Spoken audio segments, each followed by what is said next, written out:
خاوەن پێداویستە تایبەتەکان داوا دەکەن موچەکانیان هاوتای موچەی هاوشێوەکانیان لە عێراق بکرێت و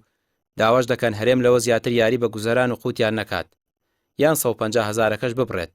یانیش هاوتای عێراق بکرێت. ئێمە داواەکەین ئەوە تا ئێمە لەو یاسایی کە هەمانە یاسای خاوەن پێداویستی تایبەت کە لە ساڵی 2011 هەموار کرا و جارێکی تر هەموار کراتەوە کە ئەمانی هەموو لە خۆ گرتووە کە بڕی ئەو پارەی تەرخان کراوە 250,000 کەمتر نەبێ تەنانەت بە خێوکەریشی لەسەر بێ بەڵام ئەمانە لای ئێمە جێبەجێ ناکرێت تا ئێستا یەک خاڵێن نەچۆتە بواری جێبەجێکردنەوە و ماوەی 2 ساڵە بێ ئێمە زیاتر لە 16,000 خاوەن پێداویستی تایبەت کە لە ناویانە توشوی تا لە زیمێتیایکە تا ئێستا موچەکەیان بۆ نەکراوە لە هەموو شتێکیان تەواو بووە تا ئێستا بۆیان نەبەسراوە عنی گرنگە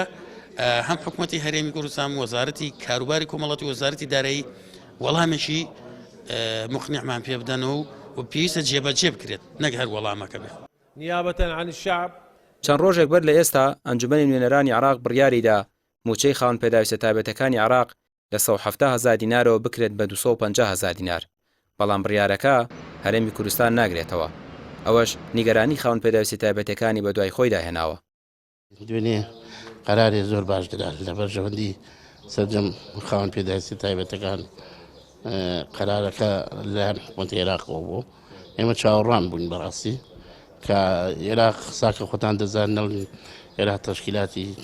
یانی حکوومەتێکی هاوایە بەڕاستی حکوومەتێکە زۆر یەکەمە لەسەر ئاسی ئاسیا کە خزمەت بە سەرجەم چینەکانەکە چینی خاوەن پێداویستی تایبەتەکان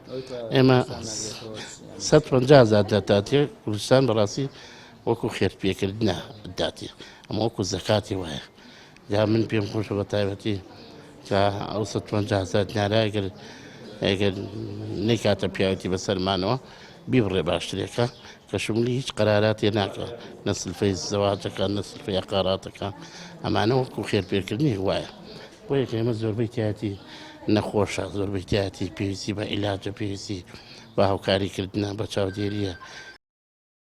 خاوەن پێداویستی تایبەتەکان داوا دەکەن کار بە یاسای ژمارە 20 ساڵی 2011 بکرێت کە تایبەتە بە مافی ئیمتیازاتی خاوەن پێداویستی تایبەتەکان و لە پەرلەمانی کوردستان دەرچووە ئەوان دەڵێن حکوومەتی هەرێم کەم تەرخەمە بەرامبەریان و ئەگەر موچەکانیان زیاد نەکرێت لە هەڵبژاردن سزای حیزبەکان دەدەن. ڕامیا عوسمان کەناڵی پێیام سلێمانی.